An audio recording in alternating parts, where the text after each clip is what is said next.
Today's episode is brought to you by Petty here from the Leveraged Mama blog. I help mamas find financial freedom through conscious, clever and creative money management. I believe that everyone deserves a chance at financial freedom, but debt is a reality for many people and it can seem like such a huge obstacle. Actually, paying off debt is just training wheels for the journey towards financial independence. Think about it. Do you know a mama who dreams of financial freedom but is stifled by debt? Send her my way and I will help her really kick things off with my debt reduction cheat sheet. Find the cheat sheet at leveragedmama.com/fire drill. We have Matt on the show today. He is the other half of the Millennial Money Minutes podcast with Grant, who is on episode 50. He is also a blogger at distilleddollar.com. He and his wife went from living paycheck to paycheck and in debt to debt-free and over a 60% savings rate in a crazy amount of time. He was a CPA and just made $100,000 on his business in Q4. Let's hear from Matt. Welcome to Fire Drill Podcast, where side hustles, savings, and creativity lead to financial independence. With your hosts, Gwen from Fiery Millennials and Jay from Millennial Boss. Hey everybody, so excited to bring you another episode of Fire Drill Podcast, and tonight we have Matt from Distilled Dollar on. Hey! Hey, thanks for having me. Happy to be here. And Gwen is here as well. Hello! Hello. So Matt, let's have you start by telling everyone your 30-second soundbite. Sure, yeah. So Distilled Dollar is really the story of my wife and I as we went from living paycheck to paycheck to saving over 60% of our income within 3 years. Along the way, we've saved and gained a lot, and we also worked to pursue financial independence at an early age, and part of that was increasing our income. So we did things like career hacking, explored house hacking, and then along the way, we ended up with a business. So Distilled Dollar is now the story of two frugal entrepreneurs trying to strike out in the world and share our story, our failures, our shortcomings, and help people do things a little better and avoid those really stupid mistakes when it comes to money. So what age bracket are you guys in and where do you live? So I'm 28 and my wife's 27. We're both about to turn 28, 29. So we're getting ready for that. And we live in Chicago. So we're coming up against some of the tides of living in a relatively expensive city. You know, it's a great city, originally from here. So extremely biased, but love this city. Yeah, absolutely. So you would agree that Chicago deep dish pizza is the best kind of pizza ever? I would agree that it's a fantastic meal. If it's pizza or not, I've had that debate with some people, if it's pie. But I would say deep dish in Chicago, definitely try it if you're in town. And I actually, for Valentine's Day, we're actually planning on ordering a heart-shaped deep dish pizza for our dinner. That's so adorable. I love that. Giordano's? Yeah. It'll be from Nice. Giordano's. Oh, is that the place that you have to go to? There's people who argue over who has the best pizza pie in Chicago, but yeah, Giordano's is really good. I like them because they have gluten-free options. Yeah, Giordano's, Illuminati's, Gino's East, Pequod's is a good one. There's quite a few, but yeah, Giordano's I think is a classic for sure. Okay, I have to put it on my list. All right, getting back to the topic of the podcast, financial independence. Where does your money journey start? Like this whole 60% thing, I think you guys were CPAs, right? So you were living paycheck to paycheck, but making good money. Like how did that work?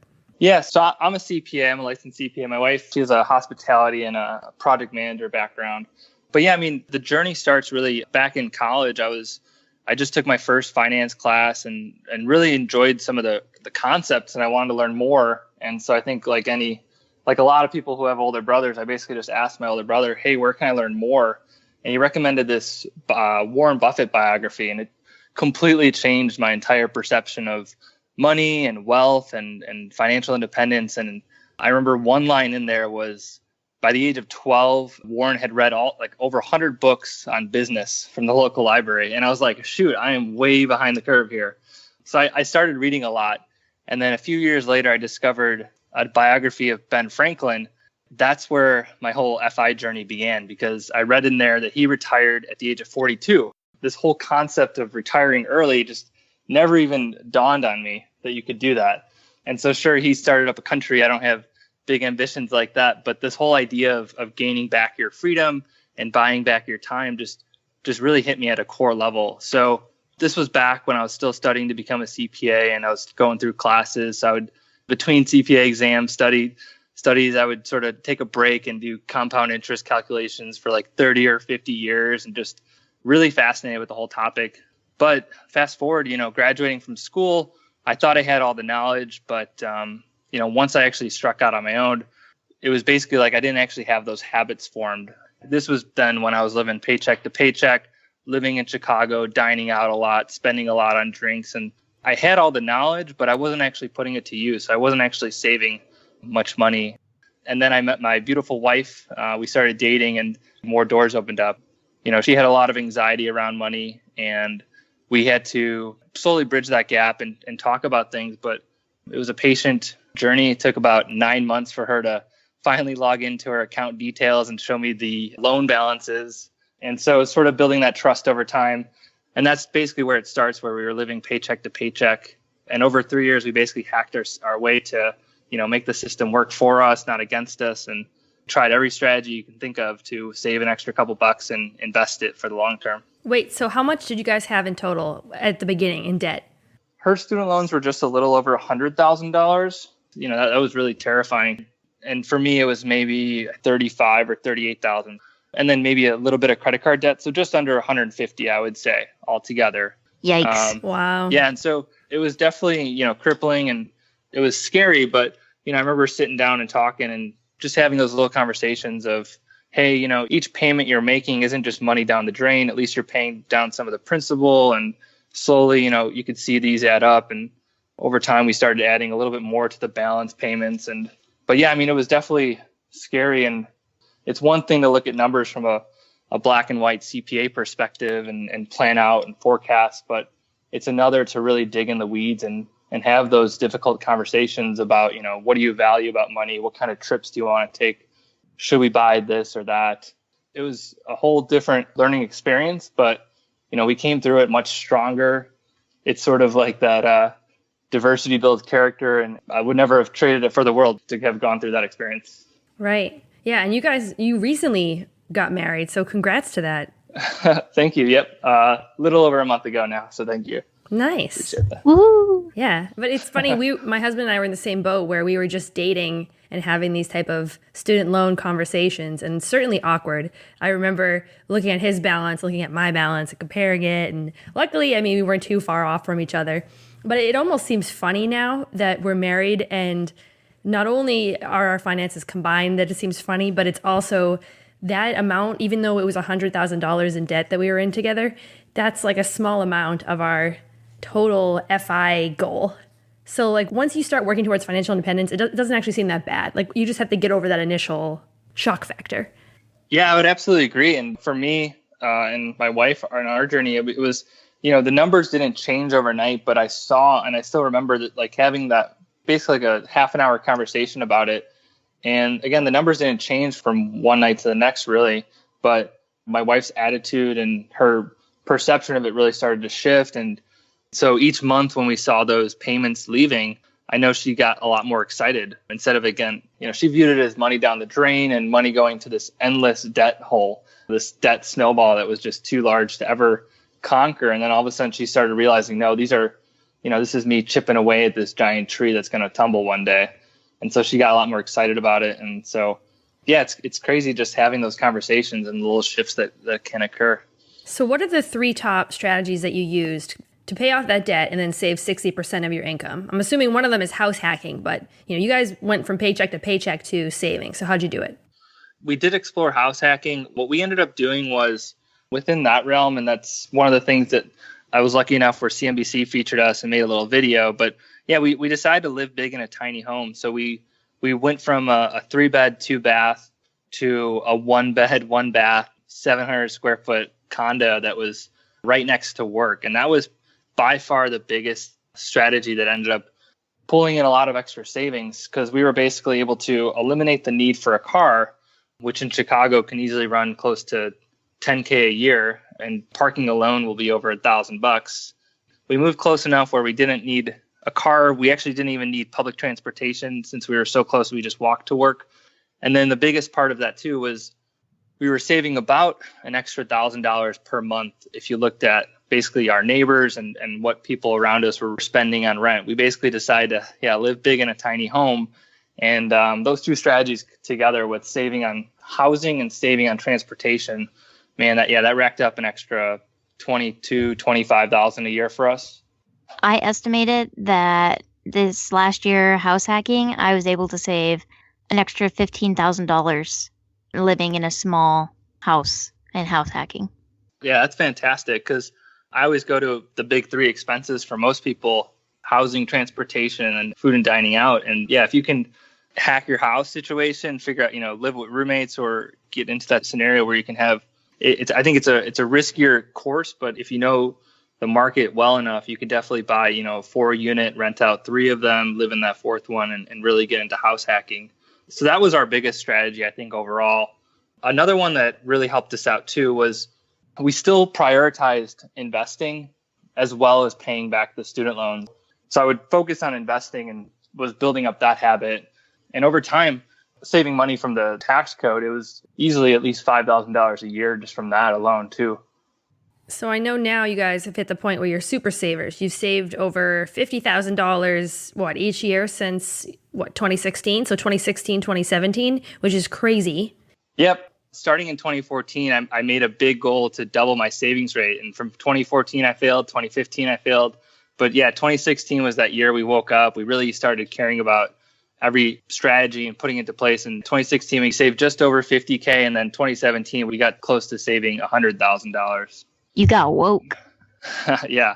Once you get the momentum going, it's a little easier to add to it. Starting off with those 1% changes, they really add up over time.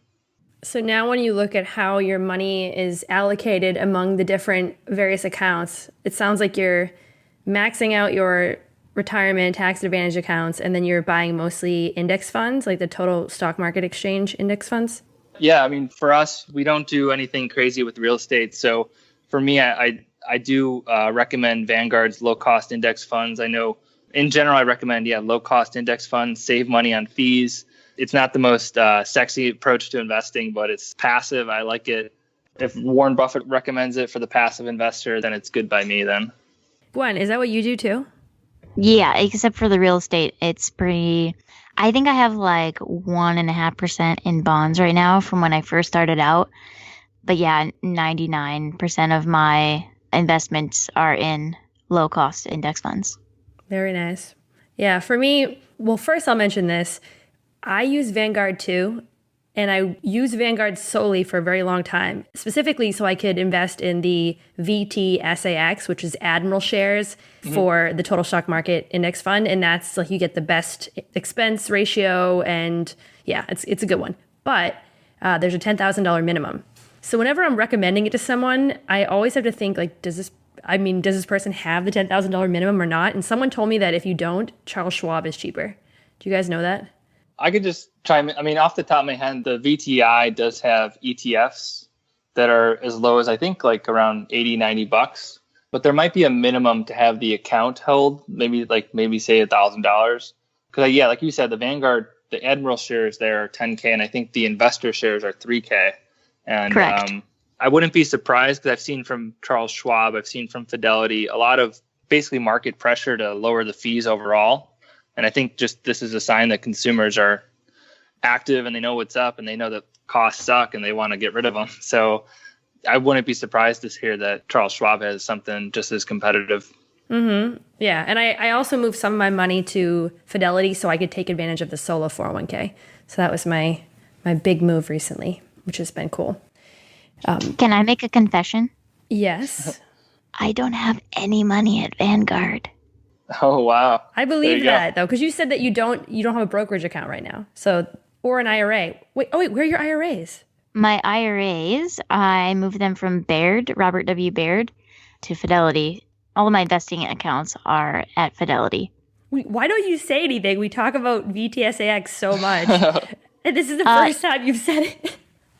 Because it hasn't been relevant before now. But, I invest in the institutional class total market thing. I don't even know what it's called, from Fidelity. And the expense ratio at my work 401k is 0.01. So I feel no need right now to switch to Vanguard when I'm getting better prices at Fidelity. Right. Yeah.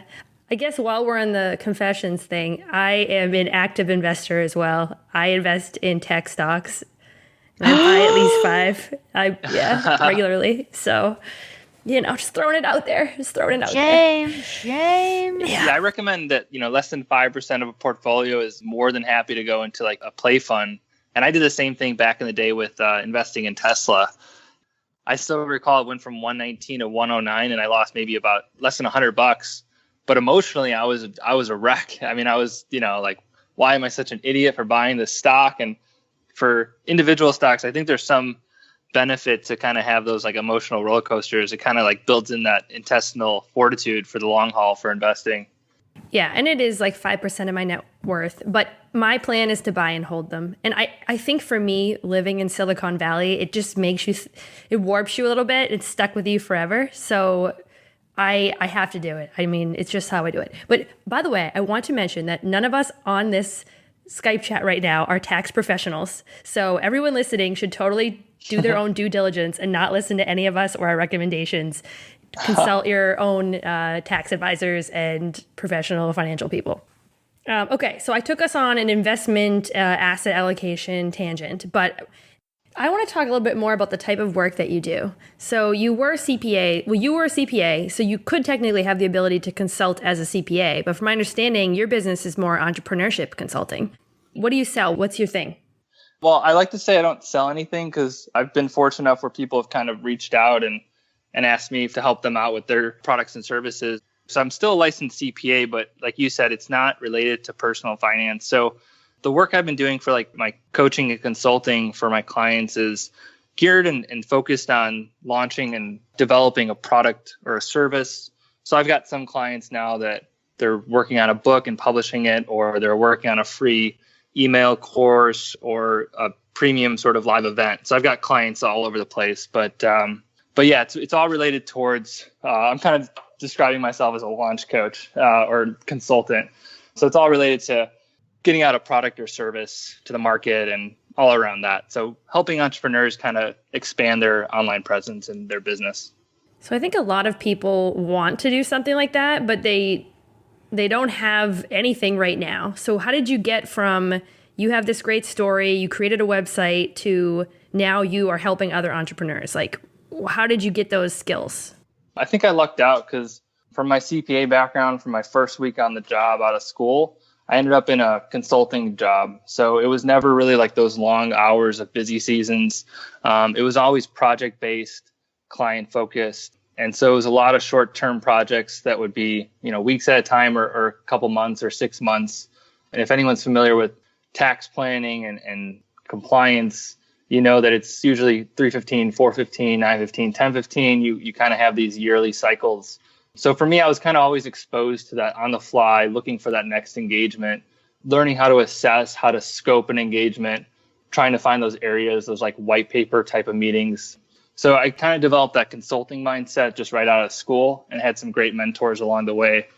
I still think back to a lot of like the big four quotes from partners that they would basically just be coaching you on how to build a practice, but just invaluable advice. So I kind of developed the skill set there, and I didn't expect it to go as well as it did when I offered it to my list, and it just sort of blew up. I mean, people were just asking for feedback and really happy with the results and wanting to work more. And so I didn't really plan on it growing as much as it did, but I was basically just stuck servicing the people that I promised to service, and they wanted more and more. And so I kind of got into that lucky and fortunate spot to kind of overlap with some of my strengths along with things that I'm passionate about and finding the right people to connect with all of that on. Yes, I recognize some of those words. I'm pretty sure they're English. So this new lifestyle has afforded you a lot of flexibility. And I know before we started this chat, we were talking about your move to Hawaii. So can you tell us a little bit more about the why behind that and your plan? Oh, sure. Yeah. So, I mean, there's a couple whys to the Hawaii move. It was a mix because at the top end of it, my grandfather's lived out there since before I was born. And I even took my first steps out there. So I've been out there a couple dozen times. And so it's kind of like a second or third home that I always recognize my grandparents as being there. And as they're getting older, it's sort of like, what's the point of having a successful online virtual kind of business if you can't spend time with loved ones? So that is really the deep rooted reason for wanting to move out there, just to spend some more time with him. But then, yeah, personally, I know it would help with some of my training for the triathlon stuff I do. And then for my wife too, she has basically chronic pain in her knee from a bad surgery. Her knee now reacts like to cold climates or sharp adjustments in the weather. So I know a warmer climate will also help her. So those are basically some of the reasons. And then, yeah, at the end of the day, it's Hawaii. It's a beautiful paradise. And that's part of the journey of getting out of the cold here in Chicago for at least a winter. So you guys are planning to move to Hawaii. Do you have an FI number that you're trying to hit? What's your game plan now that you're an entrepreneur and you're making bank? So I've viewed it a lot differently now. So we have a couple different goals this year. By the end of the year, we want to donate $100,000 actually to charities, specifically looking to do an animal shelter nearby here in Chicago. And then also I'm looking to spend $100,000 on my audience via a live event or live events this year. So it's not just about, for me, trying to save as much. I'm not really trying to get to FI as quickly as possible, I guess is the short answer. And I think there's a certain level of, if you're not able to give $10 out of $100, how can you give $10,000 out of $100,000? And I think there's a lot of value to giving. So that's kind of been a goal for us. But in terms of an FI number, I think just off the top of my head, I would put it at something as, say, like $2 million with the 4% rule from the Trinity study, or even going more conservative at 3.5% or 3%. I think that'll be more than enough for us to live on, because our expenses are relatively low. We're still frugal at our core. So Matt, that plan sounds awesome. We're so excited for you and cheering you on to be a multimillionaire in your business and living in Hawaii and getting to be there for your family is awesome. So to kick it off with our final two, our first question is, if our listeners want to learn more about you, where can they find you? Definitely, yeah. Check out distilleddollar.com. We're also doing a daily YouTube video on our channel over it. If you just type in Distilled Dollar YouTube, you'll see a daily video. You can check out the podcast Grant and I have, Millennial Money Minutes. We try to release a couple podcast episodes each week. But yeah, Distilled Dollar, check it out. And let me know what you think of it, because we're excited to keep growing it and keep working on giving the best and our most valuable feedback and lessons learned to our tribe. Cool. Yeah, we forgot to mention that Grant, who was on episode 50 of the podcast, he is the other half of the Millennial Money Minutes podcast. So cool that you guys have teamed up and built that brand. That's awesome. Gwen, do you want to ask the final question? I will. All right. So Matt, if you could do anything, have anything in the world, what is your wildest and craziest dream? I think for my wife and I, we have 2 cats, and we're really supportive of kind of the culture around supporting animals. I know they don't get a lot of attention. It's kind of easy to overlook them in big cities, and being in Chicago, just working in the past with some groups, it's something that we're passionate about. And we see the joy and the love that pets bring to families. So I would say, yeah, just working with animal shelters or being able to contribute financially or even with our time. I mean, that's really just, I think, our biggest core mission outside of all the personal finance stuff. That's sort of our one of our hobbies, I guess you could say. We're really excited about that and hoping to continue growing that as we get older and have more resources to give. Wonderful. I think that is just truly heartwarming. Thank you. I appreciate it. Yeah. It puts my goal of invisibility to shame. That's a pretty cool goal. But invisible, even though I'm sure your cat will pick up on the scent, though, and know where you're at. Oh, he knows where I'm at no matter what I do. Always. So you want to have the invisibility cloak from Harry Potter? Yeah, except without the whole cloaky thing. I just want to be invisible. Oh, okay. Your skin. Snap your fingers. I'm clumsy. I know that that cloak would get snagged on things and it would get ripped and the cat would use it as a scratching post. Easier to just be boom, invisible. Done. That's true. That's true. All right. Well, Matt, thank you very much for coming on the show. We really appreciate it. We had a wonderful time. Thanks a lot. I appreciate it. This was a lot of fun. Thanks for listening to today's episode. Go to our website, firedrillpodcast.com, to continue the discussion and get the link to our private Facebook group. If you like us, leave us a review on iTunes. If you're like me, you have no idea how to do that. So In the podcast app or in iTunes, search for Fire Drill Podcast, find it, click the Reviews tab, and write something to make my mother proud of me. We read every single review and want to say thank you from the bottom of our hearts for making this podcast possible.